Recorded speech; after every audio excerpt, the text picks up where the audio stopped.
fear comes from not understanding things. And so in the beginning, you don't know and you don't understand. But you shouldn't, at this stage, have any fear doing surgery, because if you fear something, that means you don't understand it enough. Welcome to the Business Owner Spotlight by AudateMedia. In this interview show, you will learn how to succeed through other people's stories, challenges that they overcame, and how they are winning in this new economy. You'll learn what to do in your business, what not to do in your business, and how others are succeeding. Tune in every week to discover new stories, new businesses, and new ideas.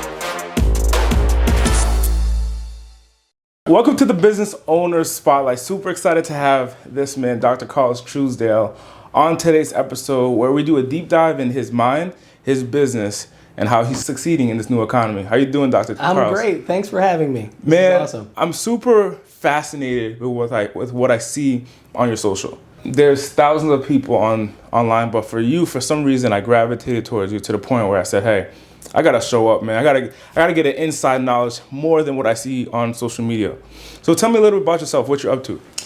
So I am practicing here in Beverly Hills, California. I am a facial plastic and reconstructive surgeon. I'm about to finish my fellowship here in the next 2 weeks. So a little bit about kind of my background and what this means. So after you go to college and medical school, you do a residency.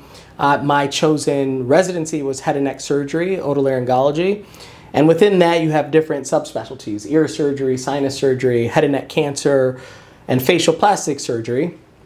I chose to focus my practice on facial plastic surgery. Why facial versus head, versus ears, nose, things of that nature? Why facial? I love all of those other aspects of taking care of people, but one other big part of me is that I'm an artist. And so I'm actually a portrait artist, oil, graphite, and my subject matter is the human face. So what better way of being a doctor, helping people, taking care of people, but also being an artist? And the highest kind of, in my mind, expression of artistry is facial plastic surgery. Gotcha.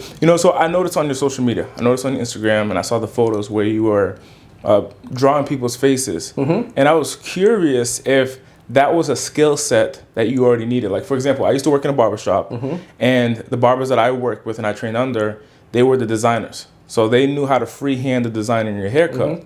But that's because they were good at drawing. Right. But they didn't make money from drawing, they made money from haircuts. Right. So I was curious, is in your line of work, do you need to be good at drawing in order to be essentially an effective plastic surgeon? I don't think you need to be good necessarily at drawing, but you need to have an aesthetic. You need to have the ability to translate what is inside of you in terms of some type of artistic creation. So you don't need to be a formally trained portrait artist or even be able to draw that well, but you should be able to at least translate your thoughts into physical form. Now, whether that means you're doing someone's rhinoplasty and you want to translate in your mind, maybe the tip of their nose needs to be a little bit elevated, maybe a millimeter or two, or if you're trying to close a hole that someone's head and neck cancer has and you want to move the tissue around, you need to be able to kind of think about that, visualize it, and then translate that. But that being said, I think my artistry makes me a better surgeon, and being a good surgeon makes my artistry. It improves my artistry. So when people are going to ask you, what is different between you, Dr. Truesdale, versus, Dr. John Doe? Your response is, look, I'm an artist. Is that your response, or is there more to it? That's one of the aspects, but I think we all bring something to the table in terms of who we are. That's one major part of who I am. I think that I'm a very, very talented surgeon. I think this is actually one of my big purposes in life, to be a surgeon. I feel like it's like a calling because of all the aspects that have brought me here. When did you discover this? So I decided I wanted to be a doctor when I was like 11 years old. I had a baby brother who passed away. My dad's a physical chemist. Thank you. My dad's a physical chemist. And so I moved in the aspects of kind of creating a reality which I could be a doctor. When I got to medical school, I realized I want to be a surgeon. I love working with my hands. I knit, I crochet. I do all these things with my hands. And then within that, I realized I wanted to do head and neck. And then I realized there was facial plastics in that. Okay. So it was kind of a journey of kind of self-discovery. And seeing what the space offered, Right. as in areas. Okay, gotcha. Exactly. Area of specialty. Yeah. But I mean, I loved all those other aspects of medicine in terms of taking out head and neck cancer or restoring hearing. Those things are amazing. But for me, I just love kind of the more creative, more kind of shaping that comes along with my chosen field. Gotcha. And when we look at this perspective in the medicine, what's the most challenging area or the most challenging experience that you have being in the field that you're in? Because I mean, this is no joke. This is not somewhere where you can really mess up. When we talked about mess up, So I would say, with any aspect of medicine, there's an uncertainty. Even if you do a perfect surgery, even if you do, you're at a high level operating and seeing patients, there's parts of medicine, there's parts about the human body that we don't understand. And so going through your training, when you have a patient who, you want them to do well and their disease process just continues. Those are the really hard parts about being a doctor. So when you do everything you can, but, life is life. Those have been kind of the most challenging. Outside of that, it's a long road. I mean, 15 years to get to the point where I am of training, 80 to 110 hours a week during residency. Wait, you've been in this for 15 years? So for me to get to where I am, it's 15 years. So 4 years of college, 4 years of med school. I did an extra year of research in medical school, 5 years of head and neck surgery residency, and 1 year of facial plastic surgery fellowship to get to where I am now. So and then what's next for you is opening up your own. Yeah, so I'm practice. in the middle of opening my own kind of practice, building out my space, just actually right down the street. So it's been quite a journey. What's the website? Do you already have one? I do. drtruesdale.com. Truesdale Facial Plastic Surgery. Yep. Awesome. You can also check me out on Instagram at dr.truesdale. Dr. Doctor spelled out, Doctor. Dr. Truesdale. Truesdale. On Instagram. That's where I found him on. And I mean, this is an amazing platform. So share with me how social media has impacted your business, if it has. For sure. So, the first thing I would say is when I first started seeing patients during my fellowship year, the number one way that people were kind of seeing my work and finding me was Instagram. 100%, probably 98% of the people that I was seeing in the beginning were coming from Instagram. That's building, and now the word of mouth is growing in terms of, you do one really great surgery for someone, they're going to tell their friends. Yeah. They're going to, their friends are going to see them, and then you get more referrals. In the beginning, though, it was all social media. So I would do a post, and people would see it. Hey, I want to make an appointment. I mean, even to this day, when someone sees my work, they message me on Instagram. I put an appointment down with them. I schedule a time to see them. I put them into the So break that. I'm in the world of social media. So break that down, because some people, and let's say older folks, are completely against social media, right? They're like, hey, look, I'm a doctor. I've been doing this for 25 years. We just talked to a dentist who's been doing this since year 2000. Right. And he's like, social media, I don't need that stuff. Yeah. So break that down from the medical perspective. Yeah. If you don't mind me asking, how old are you? 33. 33. So are you considered millennial?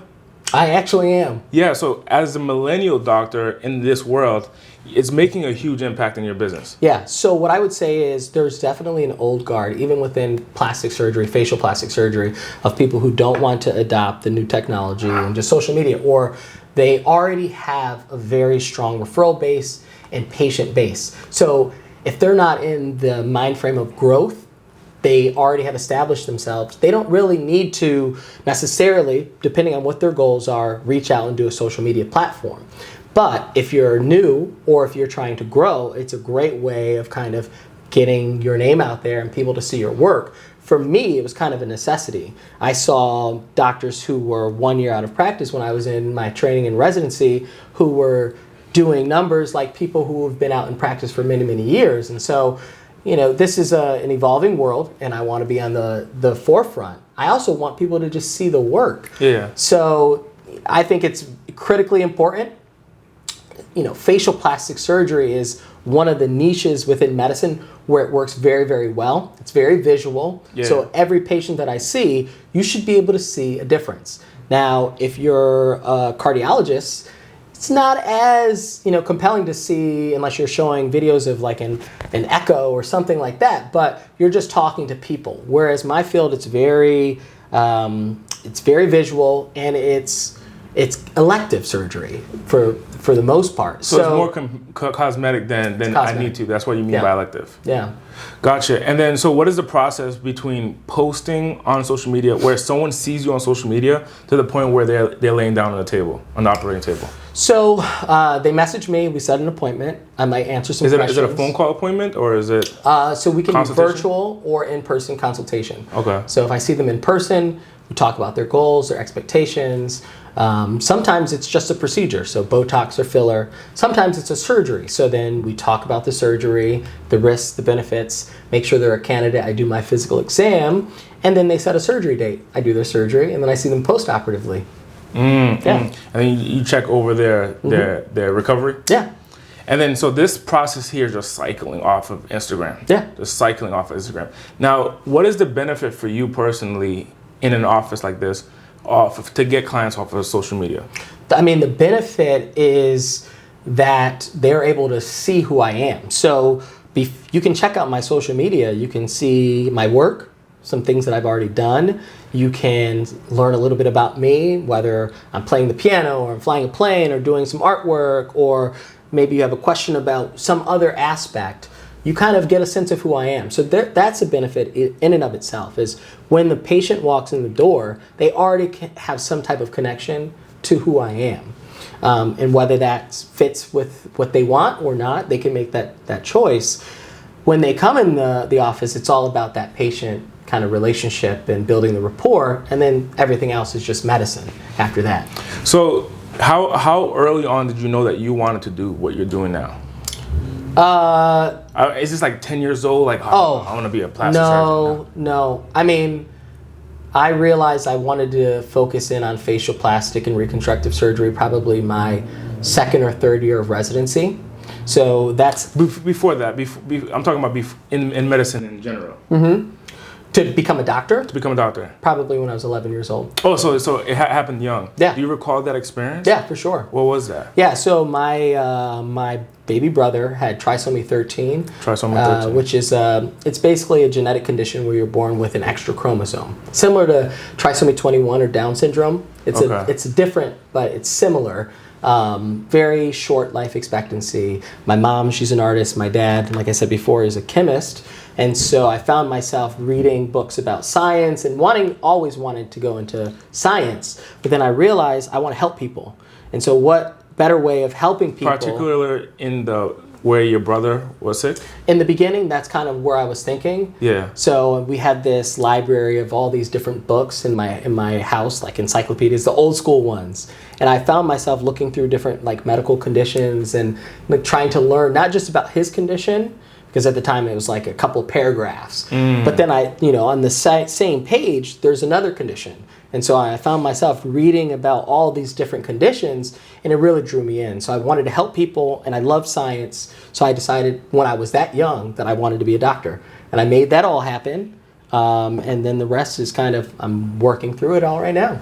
Oh man, that's powerful. That's powerful. Because it seems like you turn your pain into an avenue to help people. 100%. That's powerful. Now, there's other areas of your life that we didn't get to chat on, right? For sure. There's other areas, because when I saw you online, I was very intrigued by how many different avenues that you were strong in, right? Mm-hmm. So I see like triple P's: plastic surgeon, pianist, and pilot, right? And I'm sure there's portrait artist. So the quadruple P's, quadruple P's. Now, what I really want to understand is there a system that you've created that you may have not learned to learn? Yes. What is the system? So one, you want to always stay hungry in terms of learning. Two, you want to learn well, and you want to learn effectively. So, people ask me, Carl, how do you learn all these things? You're gifted. I'm not any more gifted than anyone else. It's just I've made it a science and a practice of learning how to learn and staying very inquisitive. So every year I try to learn and pick up something new. Whether or not during medical school, for example, it was figure skating. So I took figure skating lessons and tried to distill and advance very quickly with learning. You want to get a really good teacher, a mentor. You want to. I need the practice. I need the tactical. So I need the tactical. And so give me an example of like what you might want to learn. Let me share with you for context where I'm coming from. I speak on stages around the country, and there's a lot of information being thrown at me, a lot of quotes. And what I do to remember those quotes, one of my mentors is Les Brown. He's a motivational speaker. Les Brown, he shared with me about this quote about being patient. Be patient and execute consistent activity.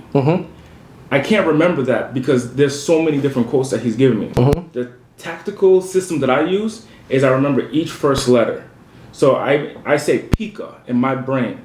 P-E-C-A. Boom. For some reason, those syllables, I remember that. That's my system for remembering information. What is yours? If you really breaking that down, what I would say is I would even step back from a more like global perspective. So from a granular level, you can look at mnemonics and kind of memory cues to kind of jog the memory, or you can create associations with things that you need to memorize. So for example, if I gave you a list of items and you wanted to memorize them, it's really tough to just memorize green pen, pineapple, mountain, cloud. But if I created a story for you around those things, I was writing down with my green pen while I was looking up at a cloud, my orange pineapple, you will be able to picture that and recall that. So that's just one kind of memory device. And we could talk. Which one do you use? It depends on the scenario because some information requires you to tap into it differently. Some information is visual, some is auditory. I've done a lot of thinking about this. I've actually kind of thought about neurolinguistic programming, things like there's a whole lot of things we can talk about related to that. But going back to your example about that quote, what I would distill down is what is the message that I'm trying to get from this quote? Because there's probably some nugget that even if I'm not using the same words, there's some idea that's trying to be transmitted. So I would focus in on that and then divide it up, if that makes sense. So we can keep going, but here's a question. So when you're in flight instructor school and you're learning how to fly a plane, and you're looking at the sticks and the buttons, and then you get off the plane, and then you go to your piano, and then you have the skill set of being able to be on your piano, which is a skill in its own. And you turn around and you're drawing someone's face, like as if you're a god and being able to draw someone's face. How are you learning all of these things if we drill it down? So is it that the story? Is that what you're doing? No, those are all kind of different things. What I would say is in the beginning. So there's these phases of learning. Okay. So the beginning phase of learning, you are just trying to do, right? You're seeing someone else do something.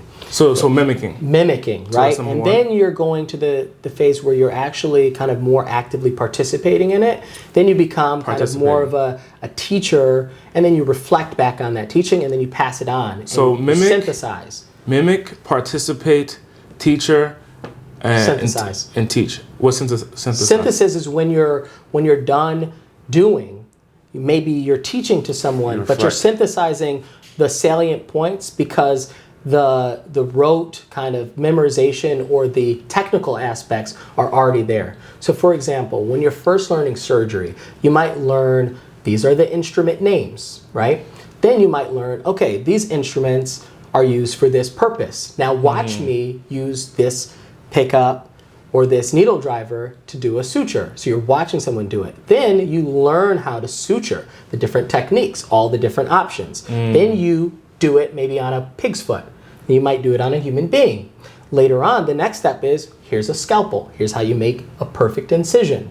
Then, because you've gotten those aspects, which are kind of built in their fundamental, how to hold an instrument, your posture, all those different things, you then synthesize it into, you're now doing surgery. You're watching the surgery. Little by little, you start to participate. Now you're doing it with supervision, and then you're executing it without supervision. Then you're the teacher. And you're synthesizing it in a different way, and then kind of the whole process continues. That's kind of the process of novice to mastery. That is kind of a constant process. And so I'm living in my constant process of learning to become a master in all these things.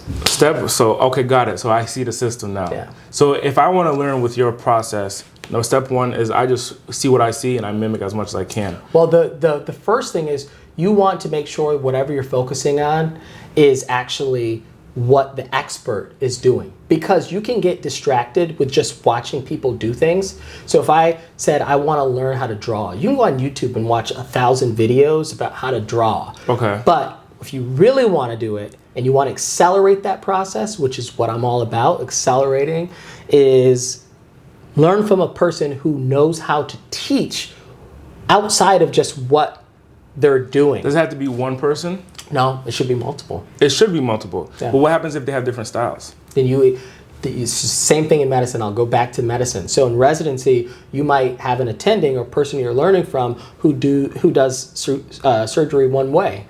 You learn from another person another way. Then it's up to you to synthesize and take from each person the different technique to create your own technique. And Gotcha. so that's where it's important, because one person, they might have an advantage of being moving fast, where another person is very thoughtful and they use this other instrument. That instrument might be working in their technique, but not in the other. But if that person who you're learning from had that instrument, they might be able to even do their fast technique that much more thoughtfully and expressively. And so that's where getting multiple kind of inputs allows you to kind of execute more effectively. It's really complicated. No. I understand it. I understand it because the idea is some are taking action on their own and trying to learn on their own. Yeah. But what you're saying is don't do that. You want to accelerate. Yeah. Find the master, mimic them, participate with them, then teach. Or I'll actively do it, then teach, then I can't even say the word.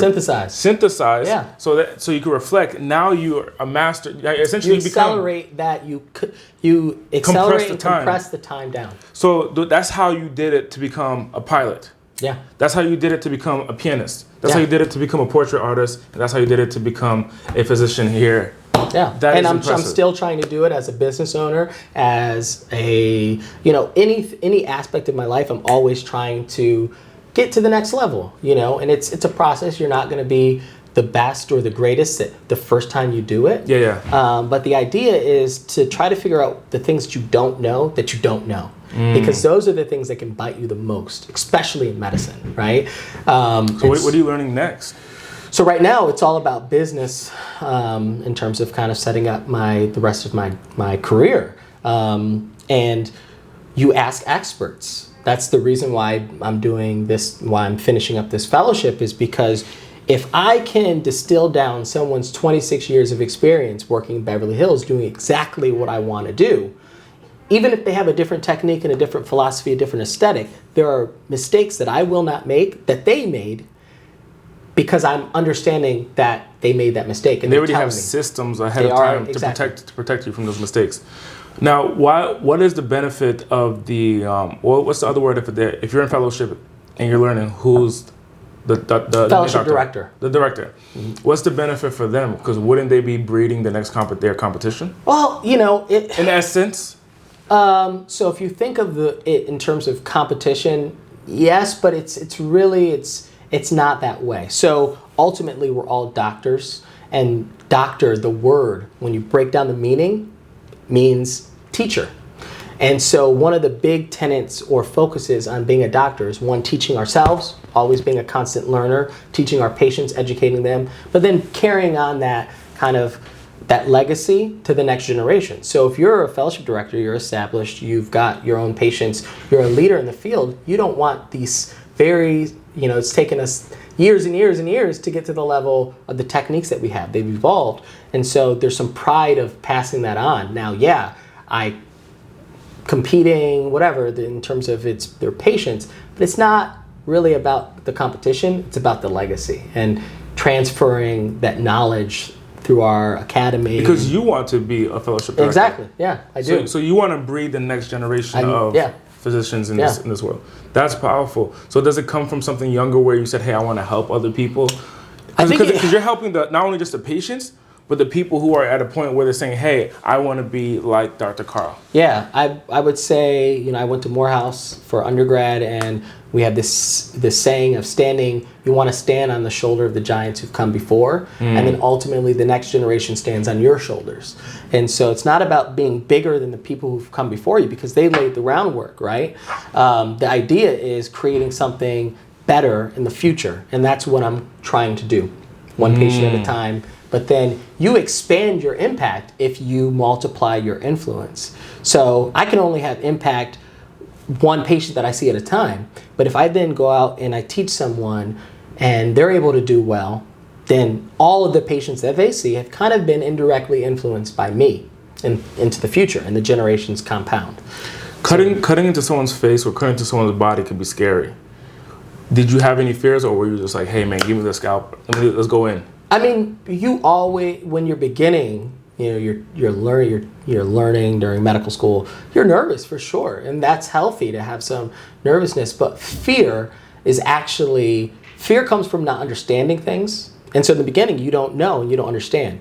But you shouldn't, at this stage, have any fear doing surgery, because if you fear something, that means you don't understand it enough. Astronauts, right? That's some good stuff. Man. That's some good stuff. Yeah. Man. So I mean, if you're driving, right, you're a car. That can seem very fearful, right? People die in accidents. But if you learn how to drive, you understand the systems, you understand how to hold the steering wheel, all the mechanisms in place, the laws of the road, then you shouldn't be fearful.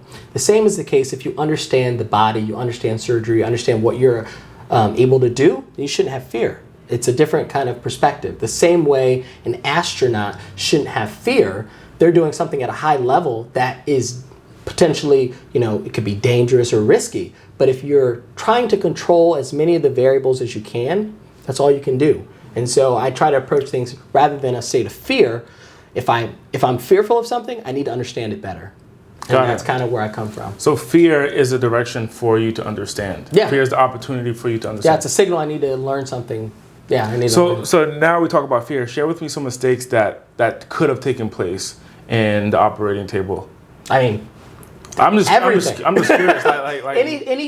nose wasn't supposed to go on this way. Damn. Oh, I mean, anything can happen in terms of things that can go wrong. Even things like, a person might have an unknown allergy, and you put a cream on their skin and they break out. It could be little things, but the idea is to control as many of those things as possible, understand them, and then make contingencies around them. And then I'm sure that if those things were to happen, you also you understand how to fix them. How to fix it. Gotcha. So that's why they come to the professionals, because not only how to prevent them, but how never to make the mistake. Never to make the mistake, and if it does, how to protect yourself, protect the client, the patient. That's amazing. Now, what is your wife's perspective of what you do, from what you understand? Well, she's been around the whole time. So I met her in my first year of medical school. So she's seen me kind of go throughout the whole thing. So she saw your progression throughout all of this. Yeah, so she understands. Is she in the field? She's not. She's a consultant. She's a manager, senior manager. She works for Deloitte Consulting in the mergers and acquisition practice. So she's kind of a different perspective, but she understands kind of the world that I'm kind of in. Yeah. Gotcha. So what's the big vision for Dr. Carl Truesdale 10, 15 years from now? So 10 years from now, continuing doing what I'm doing, which is helping patients achieve their goals with their aesthetics and their function, their form and function, as it relates to facial plastic surgery. I will have a very successful, thriving business. I will be making a positive impact in all my patients' lives. That will continue. Safe surgery. And then 10 years from now, I would love to have an associate in terms of someone learning from me. I would love to have, branch out into other businesses and have the other aspects of entrepreneurship there.